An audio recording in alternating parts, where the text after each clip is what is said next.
Coming up on this week's show, we look back on the best of 2022.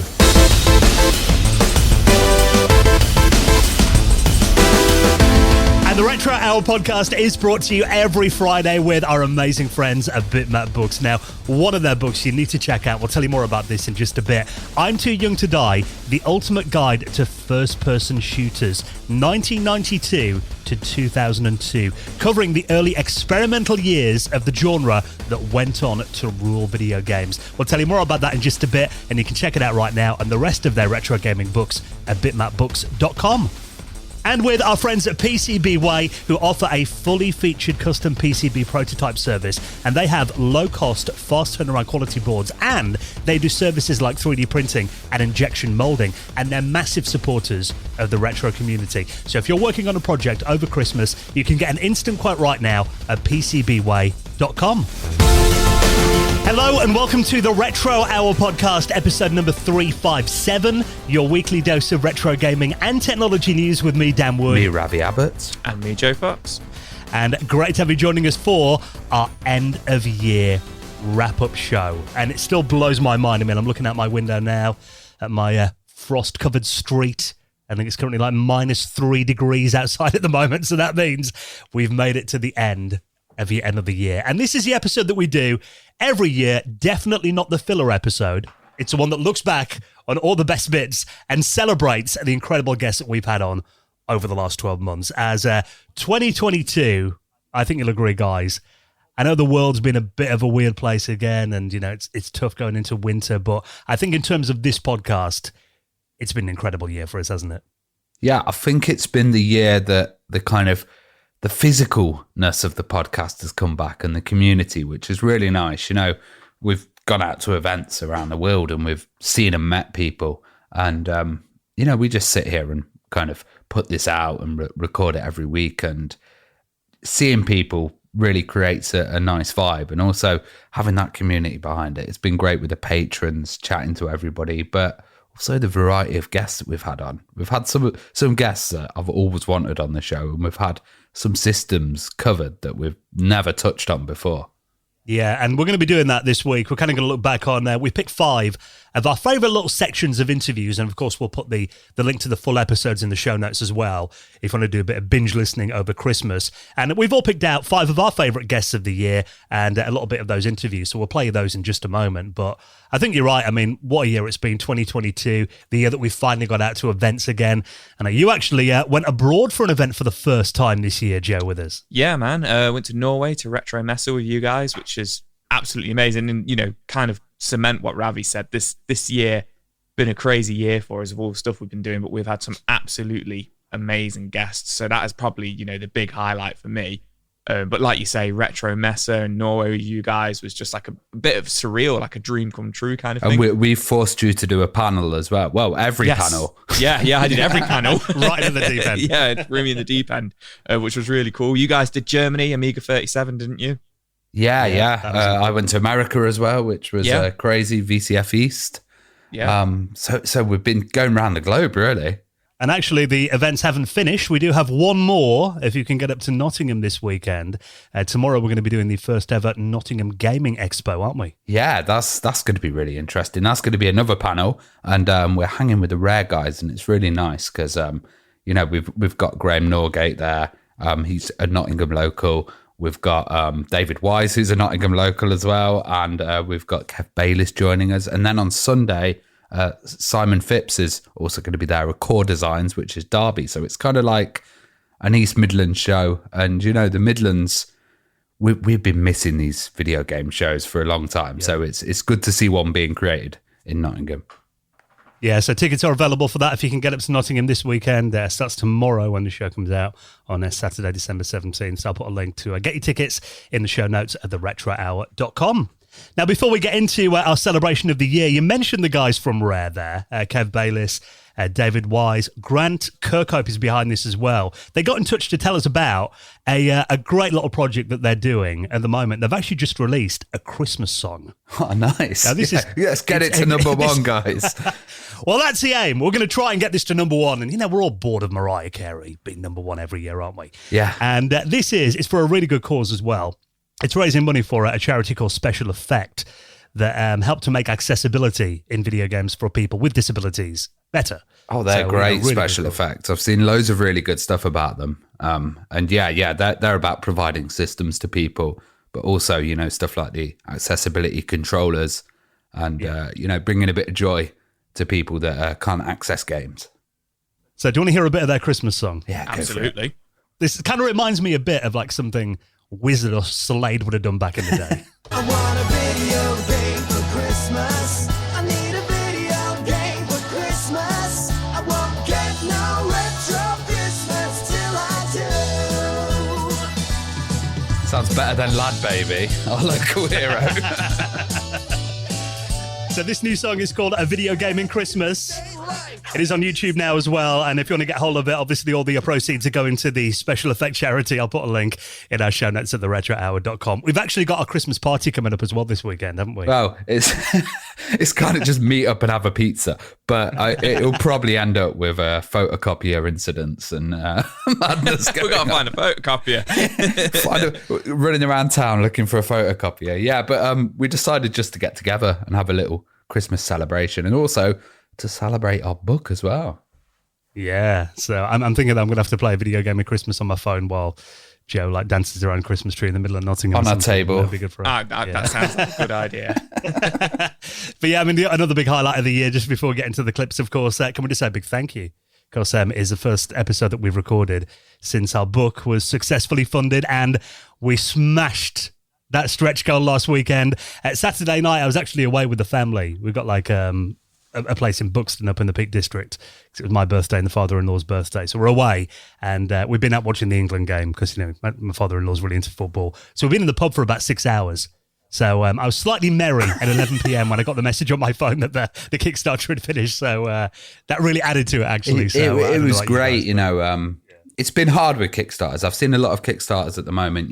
People don't have the spare cash and stuff. And it's been really tough to kind of get them funded and going. And, I think it's like testament to the podcast having all these people support us and back the project and make it actually happen and become a real thing. And I just can't believe that for a start that the whole thing got funded, which we're so grateful for, but also that the stretch goal got hit and we were so close to hitting that stretch goal. It was tense at the very end, but it's actually going to happen now, and my mind's blown with the whole thing.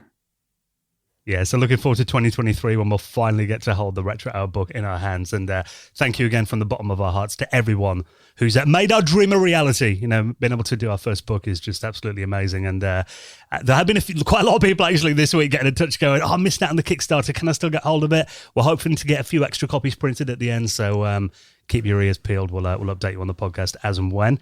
And of course, next week is going to be our last show of the year. That will be the Retro Hour annual Christmas super quiz. So I saw Paul Jury yesterday, and he came around my house, and I was like, "Mate, can I bribe you in some way?" Because he's writing the questions. No, it didn't happen. But I was going to say, if Ravi mysteriously wins for the first time in 8 years, Joe, we know why. It'd be such a mystery. Damn, I've revealed my plan now. So that is coming up next week. But before we do it, though, let's have a little look back of some of our favourite bits of the year that was 2022 in retro.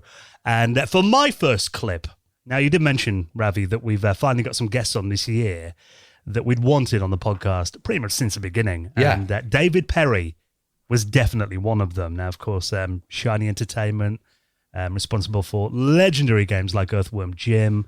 You and I interviewed David Perry from his home in California, where actually he was on the Elon Musk's internet, wasn't he? So we had to keep waiting for the satellite to go over. It was it's interesting having Dave on because ever since I watched on Bad Influence, where Violet Berlin went out and visited him, and he was with this amazing game studio, and like Earthworm Jim was so innovative with the technology and stuff. I've always wanted to have him on the podcast, and I've always just wanted to speak to him, and it was an absolutely fabulous episode, and great for him to give us his time.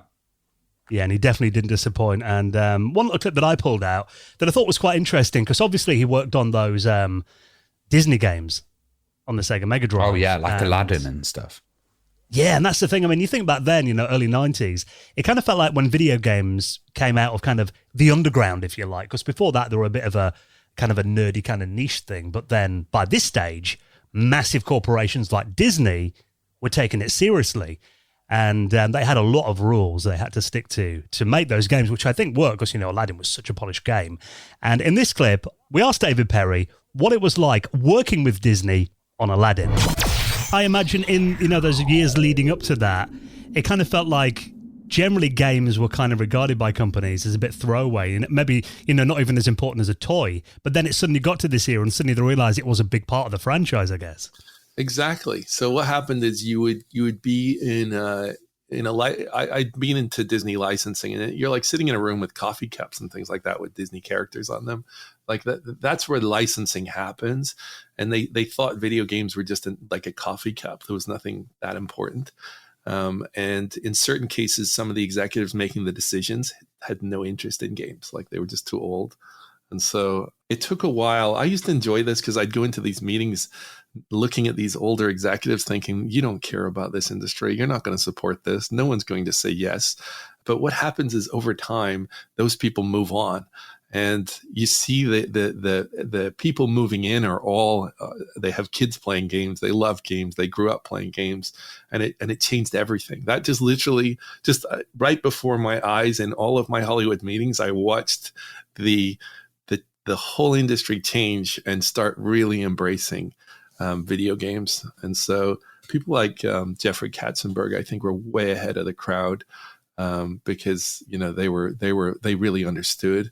And so to give you a crazy example is I got invited to the press release, I guess, for the press announcement for Aladdin, and it was at the CES show in which is this sort of big place. There was a lot of, I think about 1,000 press were invited to it. And I went and I arrived and I went to the wrong floor in the elevator, and the elevator doors open, or the lift, as you would say in England. The lift doors open, and imagine the whole floor of the hotel is filled with Aladdin characters. Wow. And I'm like, holy shit, what is this? Because I mean, we'd never had something like this for a video game. And so you go in this room, there's 1,000 press there. You have Jeffrey Katzenberg on stage. You have Richard Branson on stage. You have the head of Sega has flown in from Japan, and all these people, that I respected greatly. And then they did this big presentation. And then the doors open and in come all these characters. And it sort of gives you a taste of what it's like to work with Disney. They think big, and that was a huge hit, that game, for us. They ended up making, like the Mega Drive, they had their own box, like the Aladdin box, where you had the Aladdin edition and things like that. So it was a wonderful thing to experience. And it also meant that when I went, I got special access to Disneyland and all kinds of benefits from being involved. And then Jeffrey Katzenberg called me up one day and said, "Would you like to do Lion King?" And in my infinite wisdom, I said no. Oh. Suddenly I'm not welcome at Disneyland. Suddenly it's all over, right? But what happened was, at the time, I was thinking about the Teenage Mutant Ninja Turtles again. There was a long story short on that one. I had made the game, yes, but it turns out that the toys were made by a company in America called Playmates, and they had made like $1 billion just on those toys. And so they wanted to get in the game industry, and they asked me, would I be willing to leave Virgin and work for them and help them build their own video game wing. At the same time, Sega Technical Institute. So Sega, the games like Sonic and things like that came out of Sega were done there. And so I would have got to work with Yuji Naka, the Sonic guy, if I had have gone with the Sega offer. Or I could, of course, just have stayed at Virgin and worked on Lion King. So I had to weigh these all up, and I decided that I would take a different choice, which was I went back to Playmates and said, I don't really want to build your company. I want to build my own, but would you be willing to fund it? And they said, sure. And the understanding was that we'd probably end up making some kind of licensed games that relate to their toys. But what happened was we pitched them Earthworm Jim, and they really liked it. So we ended up building Earthworm Jim.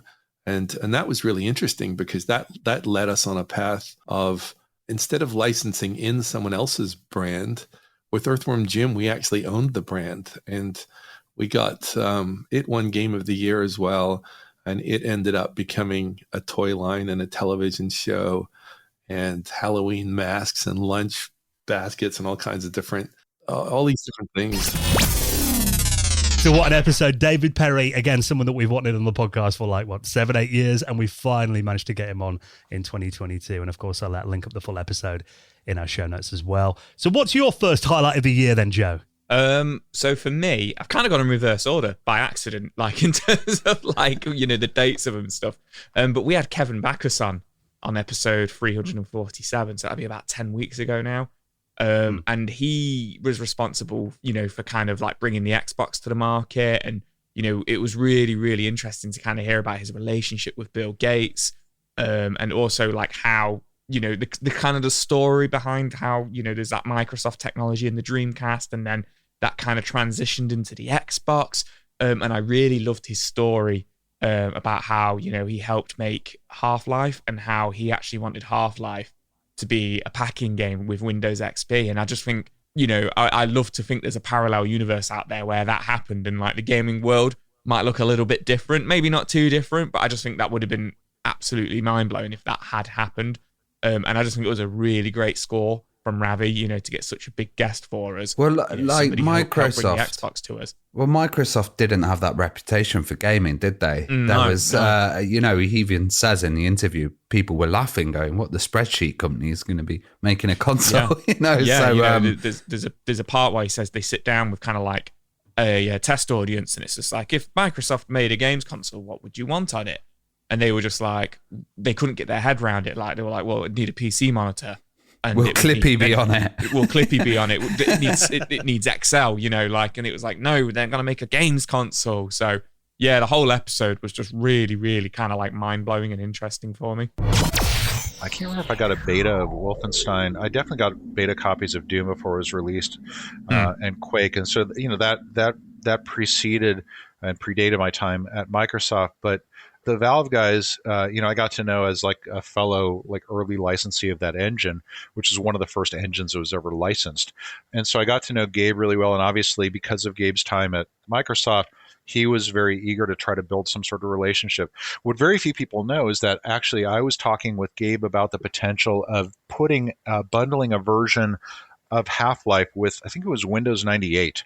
I felt really, really good about that. I thought it was a really good showcase. But again, the team at Microsoft felt that it was sort of the wrong, kind of the wrong foot forward, that it would send the wrong message because of the violent content of Half-Life. Even if the version that was bundled with Windows was relatively violence-free, that association would be problematic. And so it didn't end up going anywhere.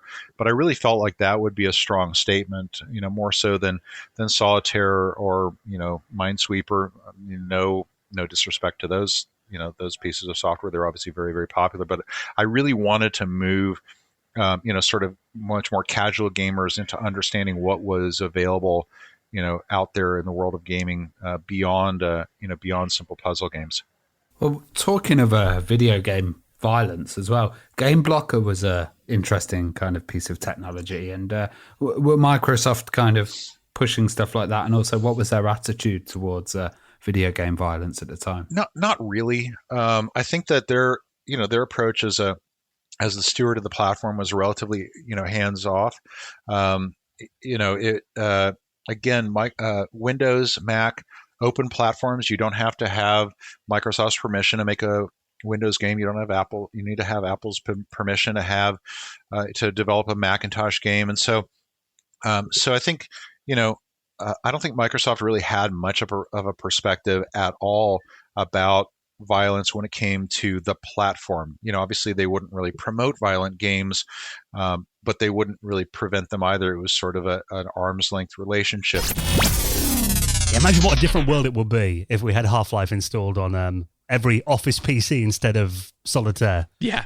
Not much work would have got done back in the Clippy day. popping up saying, "Do you want to play Half-Life?" And what a groundbreaking game as well. Yeah, absolutely. It's definitely worth checking out that episode if you haven't heard that one already.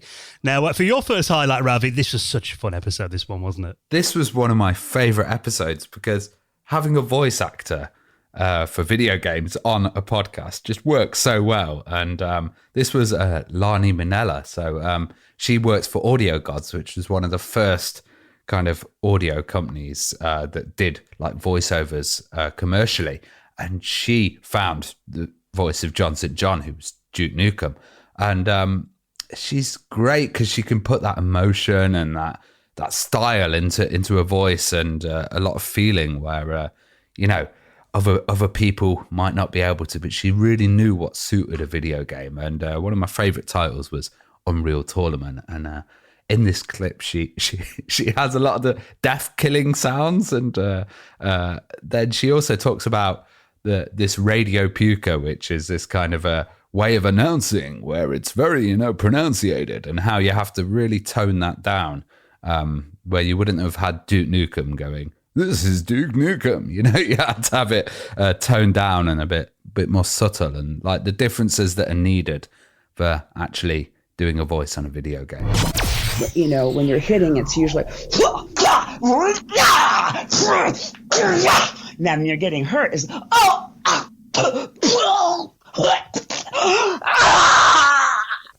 you go. That takes me back to those days. Yeah, one thing I loved about Unreal Tournament as well was the kind of the different kills, headshots and then like multi-kill, and that really added fun to the game, I got to tell you, there was this guy that was doing the announcer voice, and it was going to be pitched down and everything from his normal voice, and they wanted it very flat. Everything would be like, now, red team wins the match. So you couldn't show any favoritism. It was like, yellow team wins the match, da-da-da-da. And this guy used to be a radio puker. He was kind of like John St. John had his radio days. Like, this is John St. John. Well, this guy also wanted to put red team wins them, because he used to be the announcer for the Cincinnati Bengals or something. You know what I mean? So I had to keep him and John flat, say, as you're talking, make your hand go across in a horizontal line, so you can't go, that kind of deal. So that's where we would do the death match, and all that kind of stuff had to be very neutral, because this guy and John would turn Duke, instead of being kind of like a Clint Eastwood, like, come get some, come get some.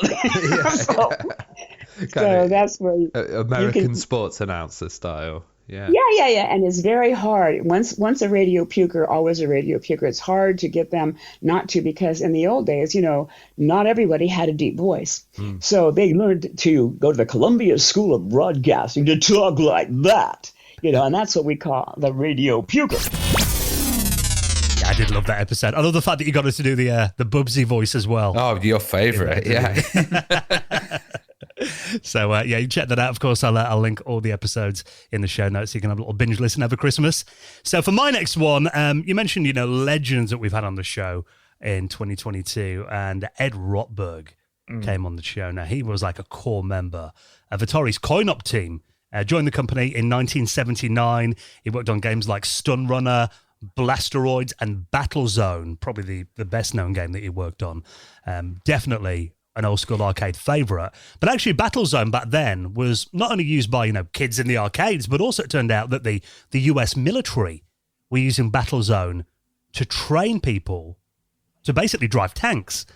And in this clip here, we hear about an incident when the US military approached Atari to ask them to do a special version of Battlezone just for them as a training simulator, and kind of the turmoil that kind of went through his head when he was working on that project.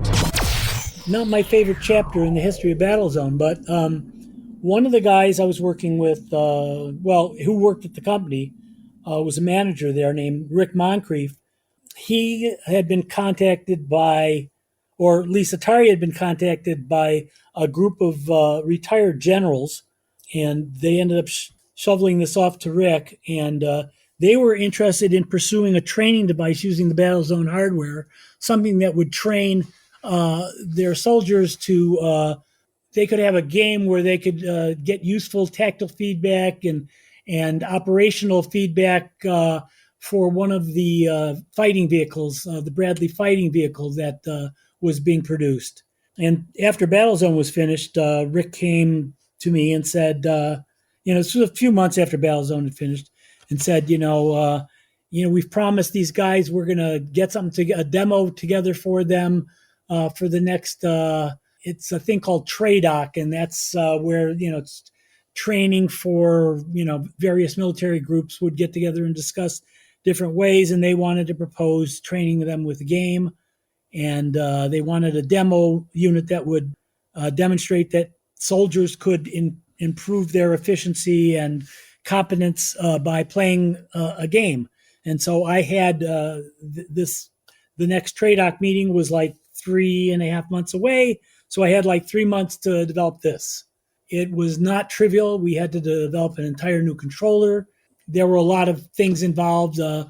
They basically wanted to train the gunner position, but the vehicle had to move as well. So there were things with that. There were like 4 different types of ordnance on these vehicles, a machine gun, incendiary shells, armor-piercing shells, and tow missiles. And so we had to simulate all of those, which in Battlezone, there was no gravity. There was no trajectory to the shells. They just went in a straight line. Well, all of these weapons, with the exception of the tow missile, had to deal with gravity. And there had to be ranging information. And so it was a fairly hefty project to get done in 3 months. I basically lost that 3 months of my life. I would go into work in the morning. I'd work about 16, 18 hours. I'd come home, go to bed, get up, kiss my wife goodbye, and, rinse and repeat for 3 months straight, including weekends. So, it was a big burnout for me. It also sounds like, because before that, you're making games that are designed to be entertainment and fun. Now, all of a sudden, you're doing like a simulator for soldiers. That's quite a change in ethos as well, isn't it, I suppose? Yeah, it is. And in fact, I, at the brainstorming session that came up during the time of this, I did go off site for that. I had made it clear before I started on this project that I would only work on it if they assured me that I would not have to work on any follow-up military products ever for Atari, because I wanted to do fun. I didn't want to train killing. I had a philosophical problem with that as well. So they agreed to that, and at the brainstorming session, I made a very impassioned plea that this was not a business that Atari should get into. One of my prior jobs had been with Texas Instrument, who was doing projects for the government as well. And, I was aware of how when you do government contracts, the government gets to look into a lot of things in your company. And they can make something maybe a bit stronger than request, shall we say, in how you do business. So I just didn't want to get involved in all that. I expressed my opinion to the company about it. Ed Rotberg, what an absolute legend, and definitely one of my favourite interviews of the year. Worth checking that one out. So who have you got next then, Joe? So for me, this next one was Michael Case, which, I thought like, oh, okay, I've not heard of this guy before when Ravi said that we got him on, but his company was responsible for doing a lot of PC ports, in the late 90s and early 2000s. And I actually ended up finding the episode really, really interesting and fascinating. And, him talking about like his relationship with Hideo Kojima, because he did Metal Gear Solid, and how they ported Metal Gear Solid to the PC, and how essentially accidentally made it look a bit better than it did on the PlayStation. And, they had to tone the graphics down, and, because Hideo Kojima was really upset with it because of in the original Metal Gear Solid, their faces are kind of like quite blurry and line work. And in the PC version, they actually kind of like rejigged their faces a little bit, and Hideo Kojima was really upset with that. But the actual clip I wanted to use as a highlight was kind of learning about the testing that goes into porting a PC game. And it was something Ravi raised, which I found really interesting. And it's how essentially, even to this day, the amount of different PCs or built, gaming PCs people have out there, the different variations of them must be in the thousands because of all the different graphic cards and stuff like that we can use.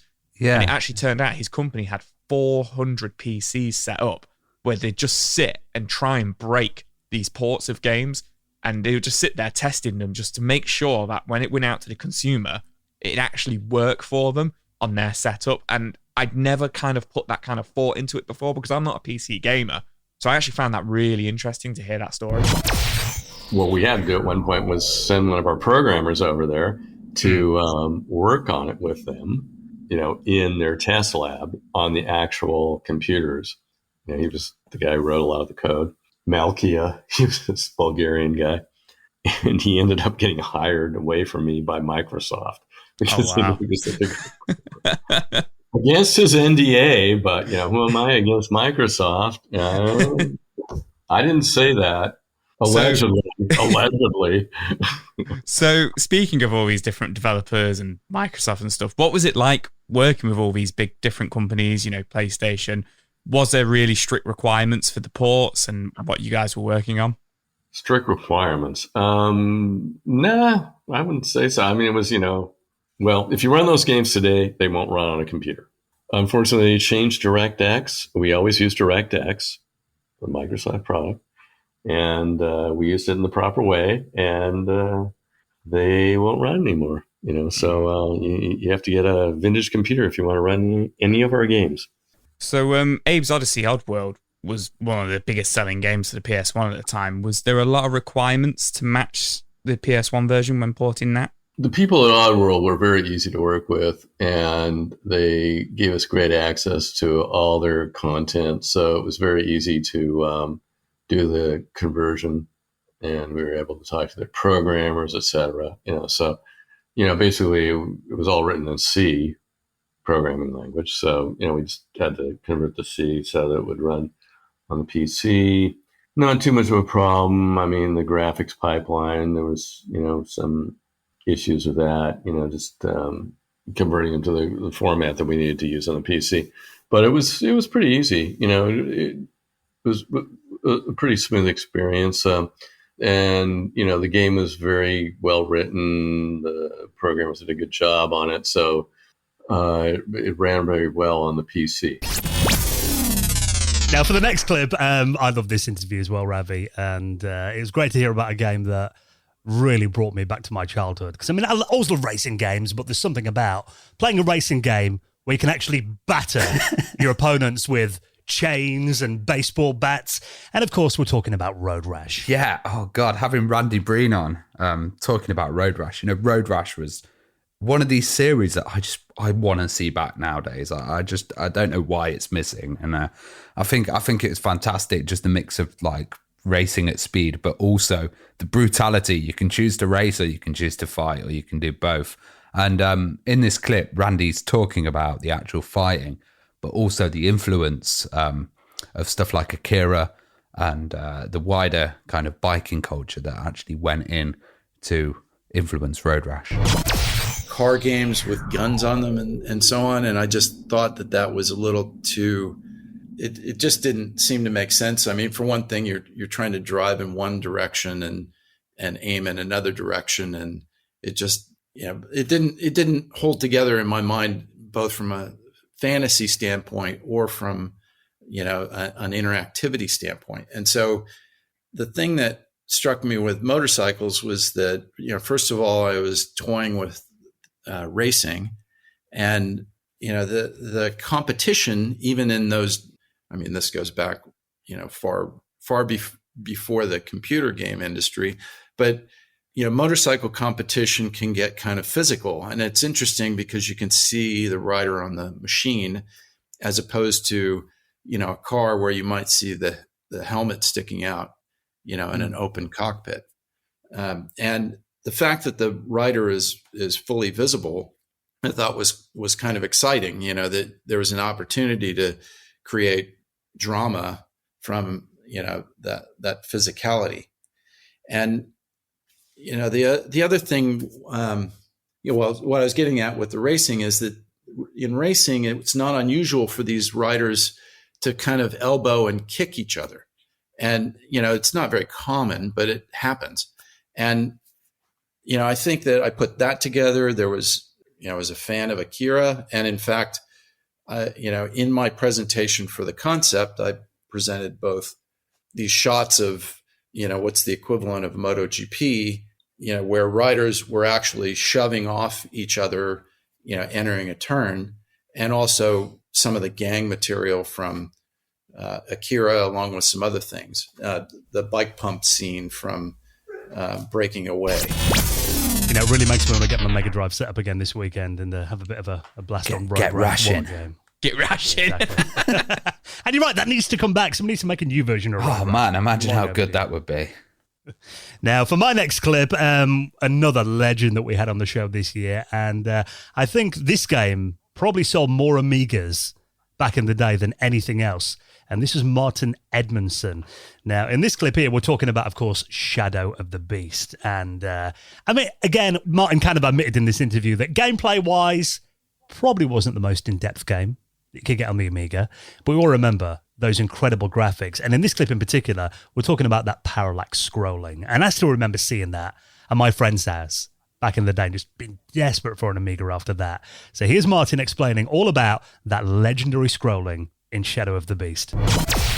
That started from, I got hold of the Amiga hardware reference manual, Addison Wesley book, when I was nowhere near really writing anything on the Amiga. It was still one of those things that as soon as I'd seen the Amiga and seen what it was capable of by watching Marble Madness, I wanted to be able to work on it. So I got hold of that hardware reference manual, read it back to back, and then designed what I thought was going to be possible with the parallax scrolling. So I talked before about the copper coprocessor that allowed you to split the screen, and then with it having hardware scrolling, which I was never used to from the BBC Micro, which did have hardware scrolling, but it only 8 pixels at a time, so it was as good as useless for a lot of purposes.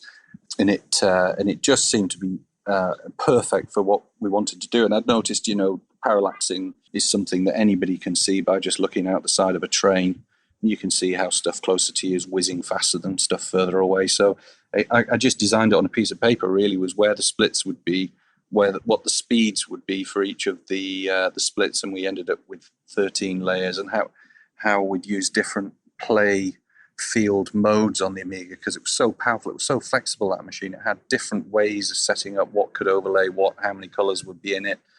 And people used to talk in terms of the sprites being the most powerful thing, but they weren't at all. The most powerful thing was the coprocessor and the split screen hardware scrolling, and the way that you could have entire screens overlaying other entire screens in separate play fields. It was a very, very flexible, powerful gaming machine. So, designed on paper, we finished whatever game it was that we were working on, and just got stuck into that as a demo. So that what happened was that Ballistics had just been recently published, and I took a demo of Shadow of the Beast, which was only the introduction screen. I don't think you could even run around. It was just the ground split up, scrolling, and a tree and a cloud and the blimp and all that stuff. I think I put the Psygnosis logo in just to sort of sweeten the pie a bit. And Ian saw it, and it was amazing, because he just sort of gathered everybody in the company around it. It was like, oh, you've got to come and have a look at this. You've got to have a look at this. And all the technical guys and the marketing guys, everyone was just sort of crowded around it, and just, right, we've got to do something special with this, which was really nice to see, because I deliberately designed it in a sort of Psygnosis way in terms of the graphics and the fantasy art that Barbarian had, and it was that sort of thing. So I suppose from that point of view, it was also an easy sell, because it had the look of a Psygnosis game as well, but plus the the technical abilities that were afforded by the hardware for the nice arcadey scrolling. And I remember, like I mentioned before, when I first saw that game, I was just blown away by the graphics on it, because I come from a Commodore 8-bit machine. I had a Commodore 16 before it, so you can imagine kind of what a leap that was in Shadow of the Beast. And all my friends were the same. If you want to show off what an Amiga would do, you'd put Shadow of the Beast on to show other people. I mean, did you get much of a reaction from Commodore then? Because that must have helped sell a lot of Amigas. Yes, it did. I was told it did. And I suppose it's believable from the point of view of most Amiga games at the time were ports of Atari ST games. And that was because the Atari ST at the time was a much bigger machine, bigger installed base, and the Amiga was, newer and much more expensive. Therefore, you just didn't expect to sell that many on the Amiga. And the approach that we'd taken was, if we do a game which is 100% tailored towards this machine and is not going to be physically possible to write on any other machine, to play on any other machine, then that will appeal to those people so much that it would sell machines, or if not sell machines, anybody with that machine would buy it, because that's a real show it to my mates, right? This is why my Amiga is better than your ST. That sort of an approach, that sort of a game. And I thought it was quite brave of Psygnosis as well, because they didn't really know. They were basically ignoring the ST, which was the bigger base, to publish this game and spend all this money and the T-shirt, the box, and all that stuff that came with it on a very small, at the time, installed base, and hope that it was impressive enough to actually get a big, a big proportion of the owners of the machine buying it. So another interview that's definitely worth a listen back over Christmas, Martin Edmondson. And of course, I'll link up all the episodes of full ones in the show notes as well. Now, more of our best of the year coming up. And we need to tell you about this incredible book from Bitmap Books as well that you might want to get in your Christmas stocking if you're quick. Before that, though, tell us about your next clip then, Joe. This was an amazing interview. Oh, man. I don't want to say what number 1 was and what number 3 was and all that kind of stuff. But this one, man, John Melcher, episode 330. He had a really, really interesting career working for Fox Interactive and Vivendi, and just kind of talking about his work on all those kind of like PS2 Simpsons games, talking about Road Rage and the rivalry they had with Simpsons skateboarding, and then talking about GTA as well. Well, yeah, and talking about the legendary game Simpsons Hit and Run, which has just had so many like articles about it in the last couple of years about it being remade and stuff, and kind of getting like his 2 cents on that was really interesting. And then the incredible story at the end about the Ghostbusters game, that came out in 2009, and how he had to work with Bill Murray and Harold Ramis and Dan Aykroyd. That whole story was just like amazing. I think this might have been one of our longest episodes we've ever did, because he had just such an interesting story. But the clip I wanted to use for me was one of the funniest clips of the year. And it's talking about how when they kind of like said, right, what do we want Simpsons Hit and Run to look like? And, from Road Rage, and it was like, well, we want to get out the car, we want to run around, and we want to do stuff in Springfield. And, we want to be able to punch and kick people and stuff like that. And Fox Interactive, Fox, 20th Century Fox are like, well, hold up, like, we don't want this to be a violent game. So then they've got the first testing done, and they hand it to Matt Groening to play. And the first thing he does is jump out the car as Homer and start beating up Marge. And Matt Groening absolutely loved it and literally ended up like kicking Marge all the way down the street for like miles. And they were like, well, there we have it. There's our game kind of thing. So hearing that story and essentially kind of relating it to Christmas, I think 2004, 2003, when I got that game, and pretty much doing the exact same thing. The first thing I did on that game as well was run around kicking people. It was just absolutely hilarious to hear. That's kind of like what the creators of The Simpsons did as well when they got their hands and there on was it. a good history of Simpsons games, but this was really the kind of next generation of them, and they really cracked it with those titles. They're absolute classics. The Crazy Taxi comparisons when it hit the marketplace were absolutely valid, but I think it's one thing where Gracie and Matt were like, well, we're not going to do that again. We're not going to just be a Me Too thing. The big debate between the two was Radical came to us and said, we want to get out of the car and walk around. Yeah. And that was a big debate with Fox executives on the interactive side of like, what does that mean? There are rules to that. We did a demo of getting out the car in front of Homer's house from Road Rage before we redid the engine. And like, we had kicking in there because they wanted a jump. The jump also had like a kick to it. And I remember like the first thing Matt did is he just kicked Marge as Homer. And he kicked her all the way down the street. And he looked at us like, we're never doing that in the game. This is not about abuse. I'm fairly certain that's the first thing I did when I played Hit and Run was just kick the first person I could find. Exactly, right? We do a good job of trying. You cannot really hit the kids. The kids don't react. There's no child abuse. But yeah, everybody, it's funny, poor Marge. Everybody tries to kick Marge. Yeah, absolutely. But yeah, the getting out of the car was the big part of that. And then once everybody saw the potential of this, and then we started to build Springfield with more gameplay per square feet in mind, like the motel way off the distance with Lisa. and make the map. It's still kind of like, it's not an open world. It's kind of a track hidden by buildings and objects and hills. But Hit and Run 2 would have been what everybody wanted. But I felt like, Matt told us, this is the game. We got it right. He still to this day refers to that as probably the best Simpsons game. And Gracie was very happy with it. So I think like at the end of the day, it sold very well. So like, the funny thing about that game is like, Fox Interactive was getting out of games. So they sold us to Vivendi, the entire group. So during the middle of that game, I think we were at Alpha. I left Fox on a Friday and showed up at Vivendi on a Monday and just continued to produce the game. It was very odd. Now, for your next one, Ravi, not only do we think this guy is an absolute legend, but actually he was named one of the top 25 gaming gods by PC Gamer magazine, and this was Bruce Shelley. Yeah, oh my God. Having Bruce, co-creator of Railroad Tycoon and Civilization on, was just mind-blowing. Civ is one of those games that I've sunk quite a lot of my life into. I can't actually play it anymore because if I do, work just gets set aside, eating gets set aside, and I basically live in the game for a week. So I have to stop myself. It's like an addiction, Civilization. Absolutely mind-blowing game. And the series is still going on and it's still absolutely huge.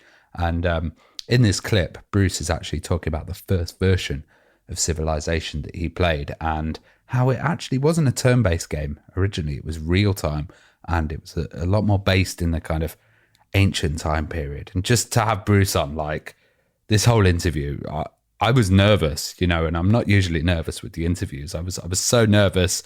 I kept calling Age of Empires Age of the Empires. I was like, all over the place. YouTube noticed, Ravi. YouTube noticed. Yeah, because he's just such an absolute legend. So this interview for me is like the number one. Yes, I remember exactly. I mean, I was May of 1990, and the way Sid and I would work, I worked for him, is that he would give me a version of a game, and I'd play it for a while, and then I go down to his office. We sit there sometimes for hours, and he would play it on the screen. We'd talk about it. We'd make, what we like, what we didn't like, what would be cool to add here, and that kind of stuff. It was a very iterative process. And one day, we had played a board game called Civilization. We played another game called Empire Deluxe.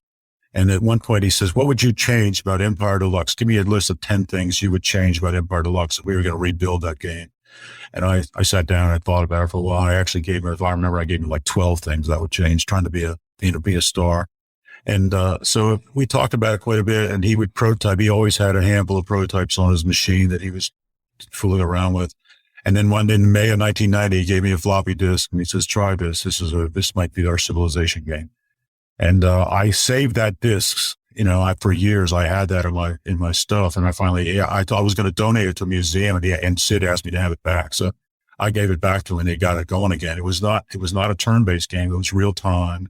It was more set in ancient times or like prehistoric times. And, there was more time in that period as I recall. And I mean, I knew right away. I said, well, this is really cool. This is going to be great. I was just very impressed. And from that day on, we started working on Civilization a little bit. But what happened was the manager of the company wanted that spy game that we had never finished. And they told me I could not work on Civilization or the Railroad Tycoon 2 or whatever until we finished that spy game. And so Sid reluctantly said, okay, let's finish the spy game. We got that done. And then we were given permission to go full blast on Civilization. Every day I would get a version and I'd play it, and then we'd sit down and talk about it for a couple hours, and then he'd get a new version going and we'd play it some more. And that went on day after day after day after day. He wouldn't let anybody else play it except me for months. And guys were coming into my office, or friends, girls and guys were coming in and say, what is going on with this game? And they were all interested. They watched me play, or they talked to Sid about it, but he wouldn't let anybody else play. He just wanted to keep it tight. He didn't want to have a lot of feedback that he didn't want to deal with. So he relied on me to be there, everybody. And my tastes were like, good enough for him. And then finally he said, okay, we're making this game. This is going to be the thing. And by then I knew we really had a special game on our hands. I was thinking, I'm sitting in a studio or little office in North Baltimore, Maryland, and I'm working on a game that's going to blow people away. I think it's really going to be great. Yeah, well, to pick Ravi up off the ground from going, we're not worthy. After that, Totally. Bruce Shelley, what an absolute legend. And of course, a reminder, if you want to hear these full interviews, check the show notes on your podcast app or our website, theretrohour.com. There'll be links to them all on there. Now, more of our favourite bits of 2022 on the way. Before we do that, definitely one of the highlights of 2022 has been working with our amazing sponsor, the guys at Bitmap Books, who we're proud to say are going to be joining us again for 2023. And you might want to treat yourself to one of their books, because, I mean, I'm looking around. I know you guys are all the same. Look over at your bookshelf, look over at your gaming area. We've all got Bitmap Books in our collections, and they just look incredible next to your games, don't they? Oh, yeah, absolutely. I've got like a stack of about 6 of them now, and I just love picking them up and just having a flick through them and just reading them, you know, looking at the beautiful artwork they've got in them as well. It always really takes me back to those days as well. Now, if we're talking about genres that really need an in-depth book to explore them, first-person shooters. Now, this is Bitmap Books' latest epic book. It's called I'm Too Young to Die, The Ultimate Guide to First-Person Shooters, 1992 to 2002. And it's mad to think, just in that 10 years, kind of how much first-person shooter games changed. I love that they all used to be called Doom clones. Yeah. Everything was just a Doom clone until it became its whole own genre. And this book just explores it all with like beautiful timelines, and also the way that the book's presented. It's like in an A2 format, but it's horizontal, and it just looks really, really stunning. Now, this celebrates more than 180 games, actually kind of traces back the history with the precursors to the FPS games back in 1969, with early light gun shooters as well. And then, of course, really kicks off in 92 when Wolfenstein 3D dropped, and then takes you all the way through the 90s, legendary games. You mentioned Doom, Quake, Half-Life, GoldenEye 007, Halo as well. So these massive behemoths, the games that defined the first-person shooter genre. And, they also talk about how it helped to trigger the 3D graphics arms race as well. Because, nothing sold hardware back in the day like the FPS explosion. Yeah. So if you want to treat yourself, this is definitely one of their books that you cannot miss. A 424-page hardback, printed to their usual high standards, and you can check that out and treat yourself, it's Christmas, to one of their books, and of course support the show by doing it. Have a look at their website at bitmapbooks.com. Right then, back into our favourite bits of 2022 on the Retro Hour podcast. And going right back to the start of the year, this was definitely one of my favourite interviews of the year. Did this back in January this year, and we were joined by a true veteran of the video games industry. That was Rod Cousins. Now, he gave us some incredible stories about his time as vice president of Activision, the rise and fall of Acclaim Entertainment as well, and really exploring the early days of the British microcomputer gaming scene. And obviously, you think back then, piracy was a massive problem, particularly when, we discovered that our mum's tape-to-tape player could actually copy video games as well and kind of change everything for a lot of us. And I thought I'd ask Rod, because obviously he was right in the middle of it all, kind of how Activision approached the problem of piracy. I think, obviously one big difference about having, the home computer scene was much more successful in Europe than it was in like Japan, for example, where, it was a bit more console focused and America was like the NES. How much of a piracy problem did Activision have in Europe at that stage? Yeah, piracy was a problem not confined to Europe. But, if I step back a little bit, the thing that was really obvious about the British scene was the development talent.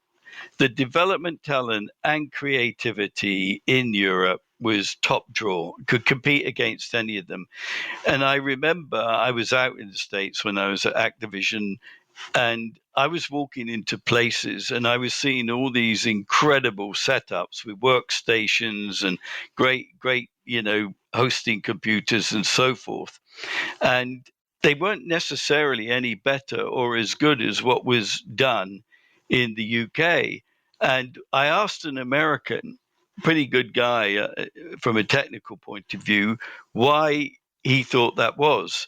And he said, because you guys, your source was normally something like a BBC microcomputer or a Sinclair Spectrum, which against what was available to developers over theirs meant we had to work harder and get more out of the processors than the counterparts over there who were lazier and not as creative. And I actually think that was probably true at the time.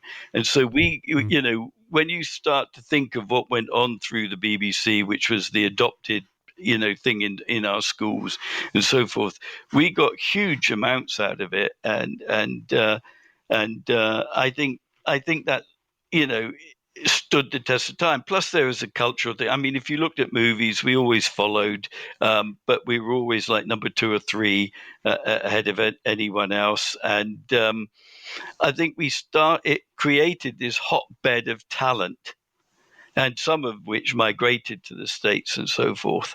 What was the second part of the question? It was more about whether piracy was a big issue for on the computers. Well, because it was, and it was mainly because of tape, right?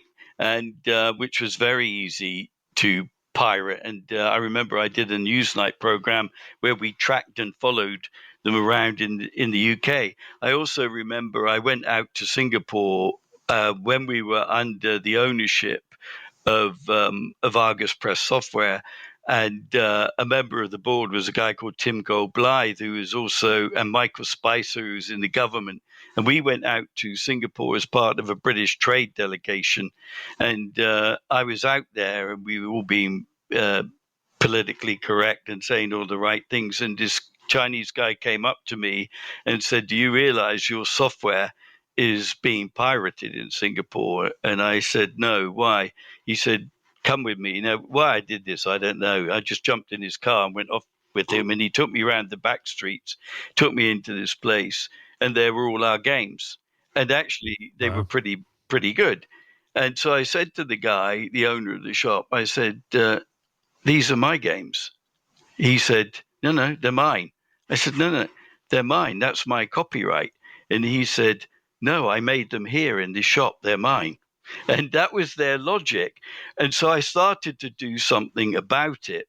And I had an interview with a newspaper out there called the Straits Times, and which was everywhere because this guy was the official distributor of Sinclair.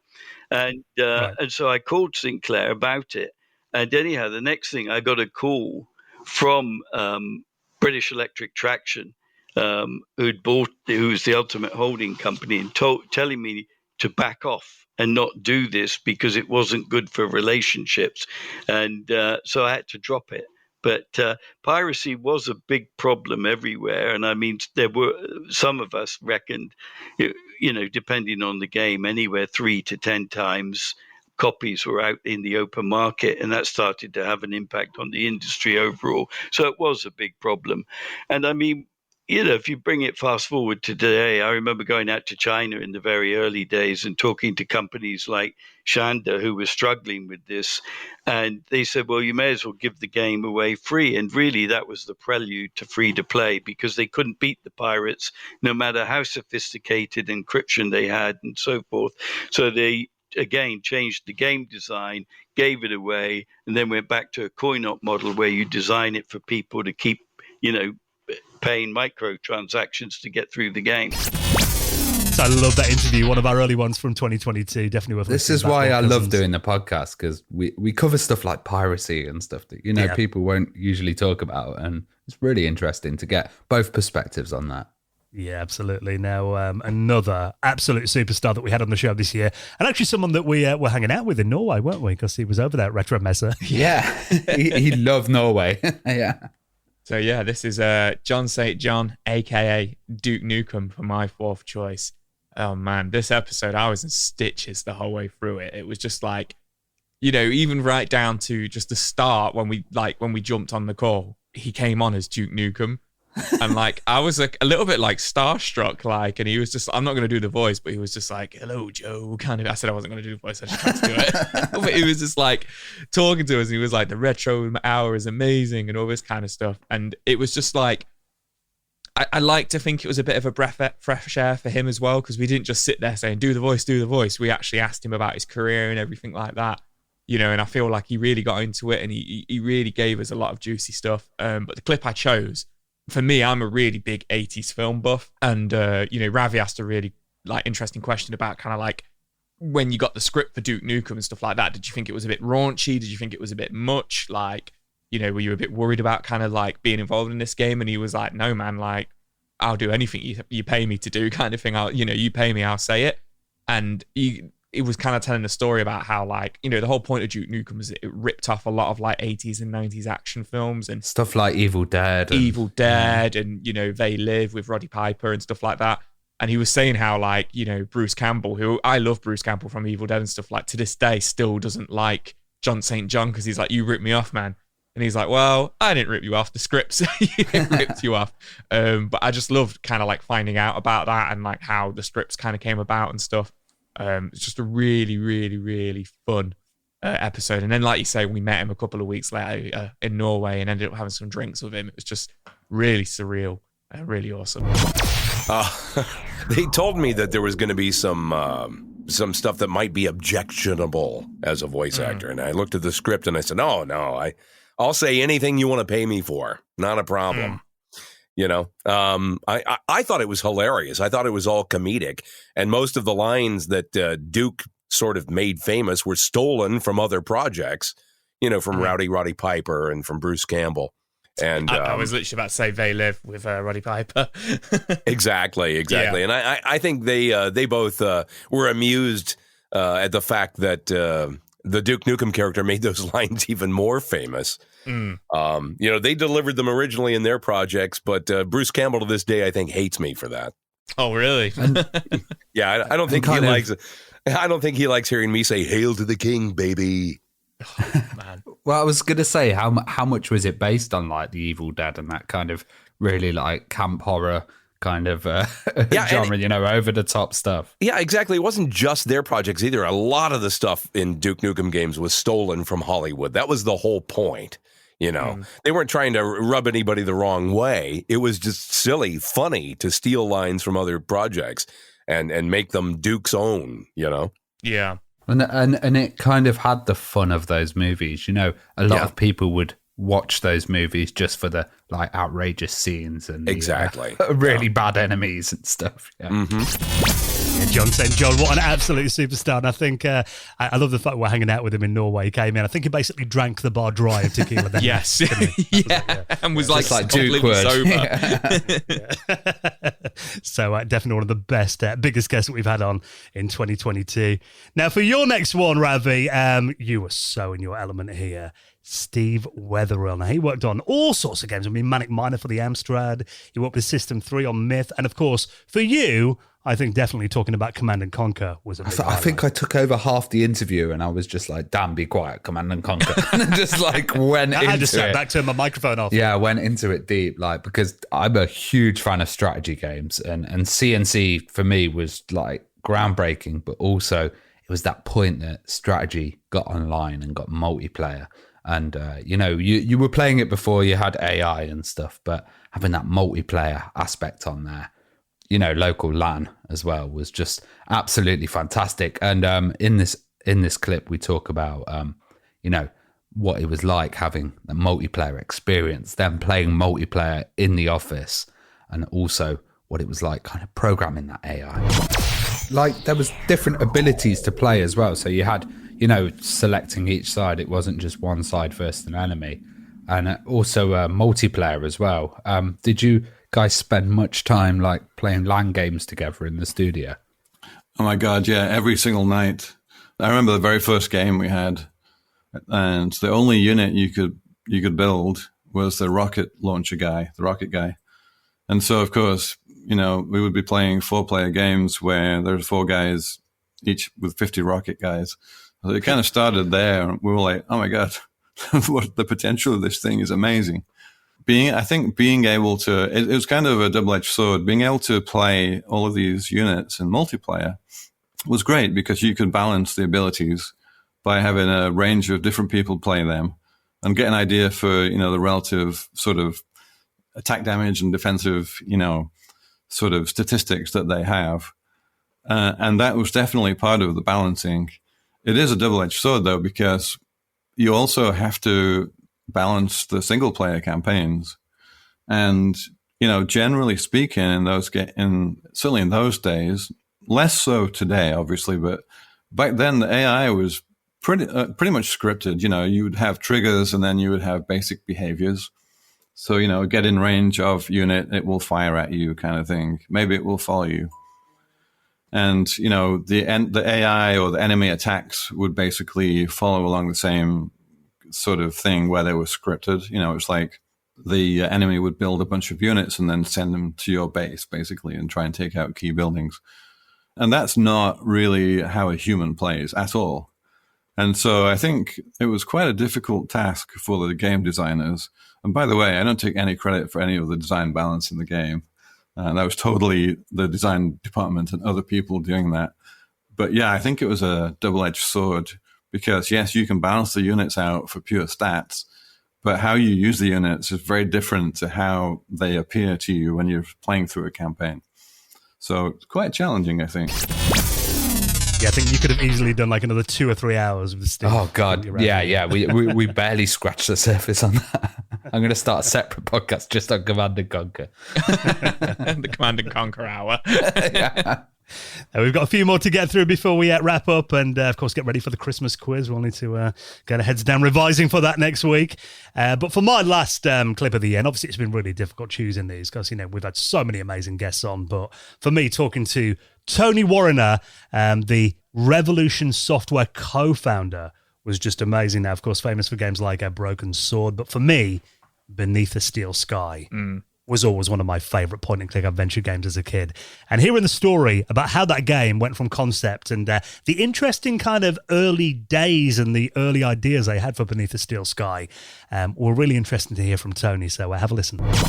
Well, we were running out of money basically on the normal version. So Virgin said, "Oh, here's what we can do. There's this thing called CD32 coming out. Why don't we do a voiced version for that? And here's the money that will take. Here's some extra budget for that version. So why don't we give you that money now to finish the floppy version, and then when that's finished, you'll get the completion bonus, and you can spend the completion bonus on the CD32 version." So it was like an accounting sleight of hand. I mean, why they couldn't just give us some more money, I don't know, but that's what they did. So they said, basically, you're not going to finish this game, or we said we're running out of money. We can't finish this. So the CD32 sleight of hand was how the game got finished, and then it turned out to be fairly. And I think it was one of the first ever voiced games, and it was pretty expensive as well because there was so much text in it. It wasn't like a shoot 'em up where someone says game over or whatever, or get ready for level 2. There was however many thousand lines of dialogue, so it turned out to be quite an expensive undertaking. The recording itself was in someone's front room on a busy road in London. It was a disaster because every time that the bus went past or a lorry, you could actually hear it on the first recording. So wow. they had to send it. The whole thing got sent back and re-recorded again. So it was a complete shambles, a disaster, really. But no one had ever done it before. I mean, we'd never been in a recording studio or knew what was the way to do it or how to organise such a thing, So it was a total farce. And somehow we got away with it.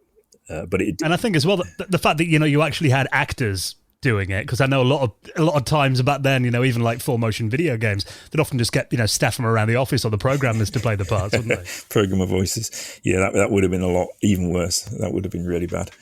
It's not bad actually, is it? The final one. I mean, the voices aren't bad at all. Apparently, Jason Isaacs is one of the actors. Right. Because if you look on Internet Movie Database, if you find Jason Isaacs, who's obviously a big star now, you scroll down to the very bottom of his credited titles, you'll see Beneath the Steel Sky there. And someone pointed this out to me, and I was like, surely not. Went and had a look and saw it, and I was like, wow, I didn't know that. So I wrote to him on Instagram saying, hey, Jason, you don't know me, but apparently you starred in our video game back in the early 90s.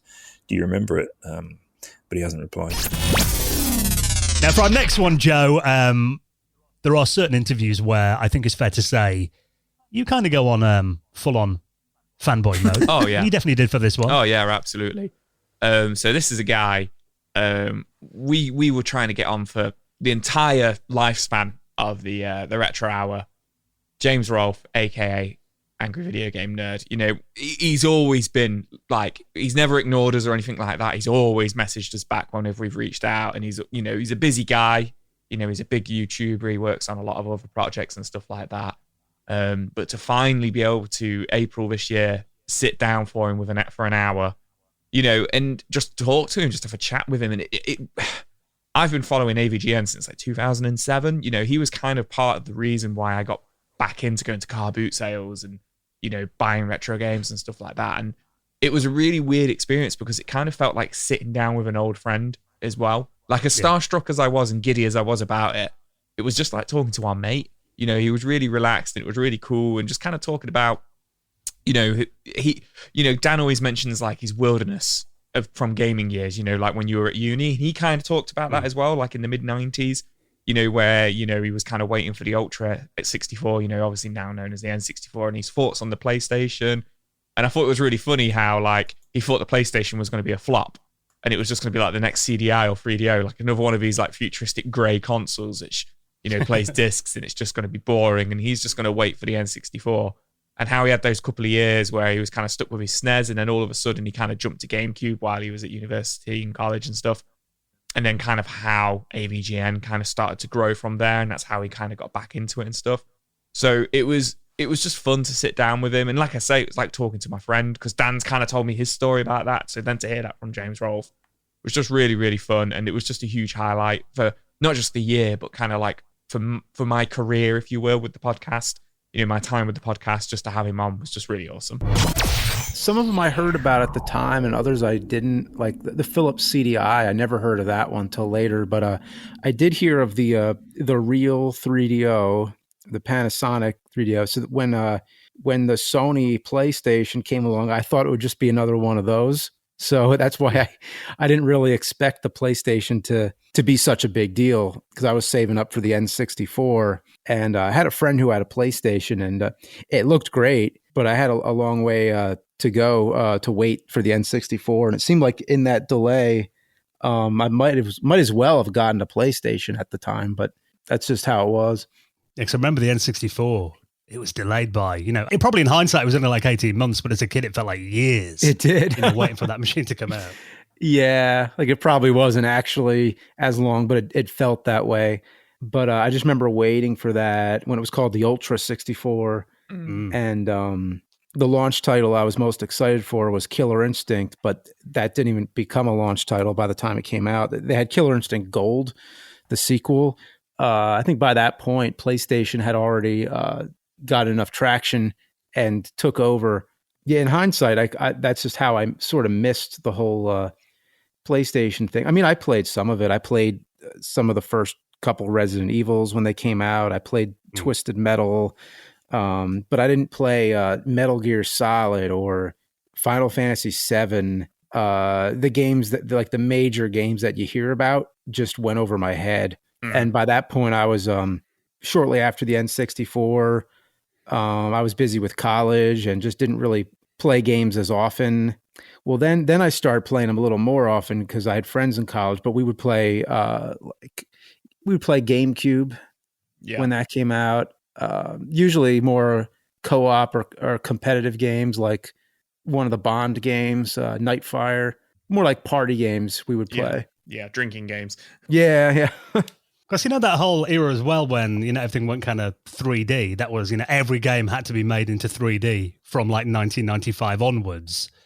What did you feel about that at the time then? Did you kind of think it was, were you impressed and thought this is going to be the future of gaming? Or, because I know a lot of games didn't really do that transition all that well, did they? I mean, famously stuff like, Bubsy 3D and, stuff that was tried to be forced into 3D that was terrible. What did you think of it when you saw 3D gaming? Yeah. I mean, looking back, there's a lot of crap, I guess. But when I, at the time, I remember Mario 64 feeling really cool. Like that was really awesome that you could run in a circle and it felt smooth. The joystick on the controller was responsive and it felt like the future. So I think I was impressed at the time, but I guess fortunately I skipped over Bubsy and a lot of those type of games. Sony, the people who make Walkmans, who would have thought they'd make a games console? Yeah, exactly. It kind of comes back to that Microsoft, with the Xbox, I guess. Yeah. I was a bit young at the time, but I guess that's what people felt like, the TV company, the Walkman company. Yeah. All right. We heard it from the Oliver twins that they were trying to make games for the PlayStation, and the industry, a lot of them were like, oh yeah, that's never going to be a success. Yeah. you want to make games for, like, the Sega Saturn or something instead. But yeah, exactly. Interesting to listen back. So, yeah, having James Rolfe on, that was really one of the most fun episodes I think we've done this year. And I can't believe that we're almost at the end then, but there is still one more. And this guy was such a superstar. And again, I mean, we have certain people on the podcast who really changed the industry. And what our next guest did for the video industry and video graphics and the Amiga as well. I mean, made that the Amiga probably the most successful that it ever was in North America in particular. And that was Tim Jennison. Yeah. So, in our tagline, we have retro technology as well as video games. And I think this one is really interesting because it is just focused on that kind of retro technology. But it's through a machine, the Amiga. And mind-blowing piece of technology that was invented, and Tim Jennison ran Newtek, who is still running today, still absolutely pioneering, even though Amiga completely collapsed and fell to bits. And it's testament to their kind of, the product that they were creating, and the TV industry were absolutely blown away by this product. It was a cheap way of doing video editing. So it's looking back at those days of kind of video editing, but also how they got major shows on board and how the company actually supported them. So here's a clip where he talks about Babylon 5, which was a famous sci-fi TV show where they kind of used Amigas to render the intros and a lot of the CGI graphics. Anyway, so Ron had been pitching this show called Babylon 5, and the concept was that he would use Lightwave, and he sent us a diskette in the mail. We put it in the Amiga, popped it up on the screen, and here is the Babylon 5 ship, and it's gorgeous. Ron said, our producer would like to meet with you guys to discuss the project. So Doug Netter was the big money man, and he just wanted to know that we would support the team, throughout any problems, and we promised to do that. And almost immediately, Ron was running into trouble. There was motion aliasing. So with this Babylon ship, there were tiny pinpoints of light that were the portholes of the ship. And that's kind of the worst case scenario for aliasing, because as soon as the ship started to move, these lights would fluctuate. And you have to do what's called anti-aliasing to get rid of that. And our anti-aliasing was not good enough at that point. So we sent the programmers into the back room to fix the aliasing. Another early customer was Todd Rundgren, the rock musician, who had been a video guy for a long, long time. He had a video studio in Woodstock, New York. Well, we were at a Mac show in San Francisco showing the video toaster. And I saw this tall, long-haired person across the room. And I go, that's Todd Rundgren. He's got this unmistakable forehead. And that's Todd Rundgren's forehead walking across the room. He gets closer and closer and closer and closer. And he walks right up to me and he says, what's this? He says, the video toaster. And I knew Todd was video savvy. So I immediately went into video jargon speak and told him that it was a character generator, a still store, a 3D animation system, a video switcher, special effects generator, etc. I went down the list and I said, each one of these stations around our booth, you can get a demonstration of each part of the toaster. He said, great, thanks. And he disappeared. The next morning we came in to open up the booth, and Todd is there before the show opened. He's been there all night, I guess because you don't kick Todd Rundgren out. And he'd been there all night and had learned the whole thing. And he said, I'm going to need like a half a dozen of these. I said, okay, thank you. And then Todd started sending us well, we didn't have email. He would send us faxes. This is early days. Fax machines. Look it up. And he would say, this doesn't work the way it should. I'm having trouble with this. The program crashes when I do this. And he was just like the beta tester from hell in a good way, because the programmers all wanted to make Todd happy. So all these things sort of drove the development of Lightwave 3D and made it ready for prime time. Yeah, you're right. I mean, I remember seeing a demo with the video toaster on Bad Influence on TV. And Andy Crane being like, this is running on the Amiga, that thing that you play games on in your bedroom, really changed the whole face of desktop video, didn't it? Oh, So, yeah. And then stuff that desktop came out of that, like Lightwave and, a lot of the technologies, the TriCaster for streaming and stuff now, it's just mind-blowing.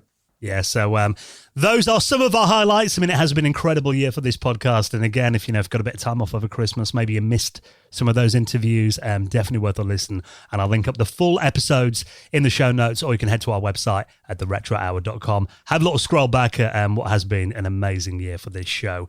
Now, just before we wrap things up, let's give a massive thank you to the people who make it possible to bring the Retro Hour podcast to you every single Friday, and that is our incredible patrons community. And actually, this coming Sunday, cheesy Christmas jumpers at the ready, and maybe a glass of something slightly spicy, because it is going to be our patrons Christmas party on Sunday night.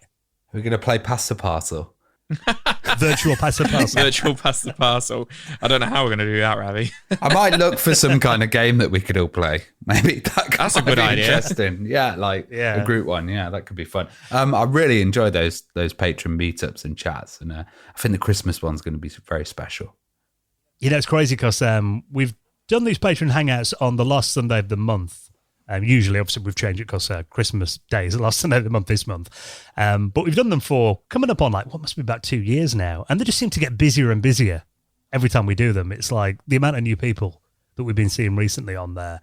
It's always amazing to welcome new people into the community. And of course, I feel like we've made some good friends on there as well. Oh, yeah. People that are there week after week. I'd love to get the patrons more involved in the show as well. That could be something that we do going forward in the future. Yeah, so we've got big plans for 2023 and our patrons community. And if you'd like to join, not only do you get invited to the Christmas party that's coming up on Sunday this weekend, you can also unlock 30 episodes of our patrons exclusive show, The Retro Hour After Hours, where in the current one, it's nearly a 2-hour blockbuster of an episode talking about our favourite arcade games. So that is available now if you need some extra listening over Christmas. And of course, for joining us on Patreon, you will get a mention in the most prestigious high score table in the world of retro gaming, and that is the Retro Hour Hall of Fame. Hall of Fame! And let's induct our latest members into the Hall of Fame. A massive thank you to Stephen Foster, Craig T, Matthew, Retro Jerry, and Frank Kuistra, who all joined us on Patreon over the last couple of weeks. Your support is massively appreciated. Thank you so much. And if you'd like to join the Retro Hour patrons community, all the details are at theretrohour.com. So that is it for another year of this podcast as we look forward to 2023, but there is still one more episode to drop. Are you ready, guys? Are you ready to go home and cry to your mothers after you get destroyed by me and my special guest? Yeah, it's on now. It's on now. So next week it is going to be me and Joe versus Ravi and mystery guest who he's bringing on board to try and claim the title of the Retro Hour Christmas. Are you going to do it? This will be the first time. I would like you to get a win. Honestly, I'm kind of on your side, Ravi. I think it would be nice if you. Oh man, is this going to be 3 against 1? Like Dan just purposely getting stuff wrong.